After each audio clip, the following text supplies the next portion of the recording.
Pandian store சீரியல்ல இனி வரப்போகிற எபிசோடில் எது மாதிரியான விஷயங்கள் நடக்க போகுதுன்னு இப்போ நம்ம இந்த வீடியோவில் பார்க்கலாம். இப்போ பாண்டியன் வீட்டுக்கு வந்ததுமே கோமதி கிட்ட போயிட்டு, கோமதி, என்னுடைய பணத்தை யார் எடுத்தாங்கன்னு எனக்கு தெரிஞ்சு போச்சு, வேற யாரும் இல்லை, உன்னுடைய பையன் கதிர் தான் அப்படின்னு சொல்லிக்கிட்டு இருக்காங்க.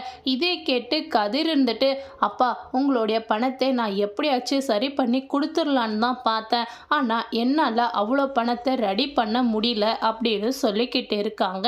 இதே கேட்டு பாண்டியன் இருந்துட்டு, இனிமே நீ இந்த வீட்டில் இருக்கக்கூடாது, ஒழுங்கா வீட்டை விட்டு வெளியே போடா அப்படின்னு சொல்லிக்கிட்டு இருக்காங்க.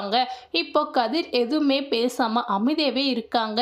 இப்போ பாண்டியன் ரொம்பவே கோவப்பட்டு, உன்கிட்ட தானே பேசிட்டு இருக்க, ஒழுங்கா வீட்டை விட்டு வெளியே போடா அப்படின்னு கையை பிடிச்சி வெளியே தள்ளி விடுறாங்க. இப்போ சரவணன் பாண்டியன் கிட்ட, அப்பா, கதிர் எனக்கு தான்ப்பா அந்த பணத்தை எடுத்து கொடுத்தான் அப்படின்னு சொல்லிக்கிட்டு இருக்காங்க.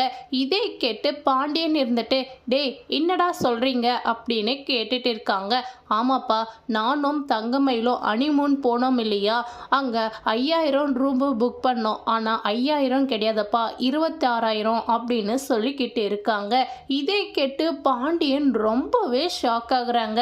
இதோட இந்த ப்ரோமோவை முடிச்சிருக்காங்க. தேங்க்யூ.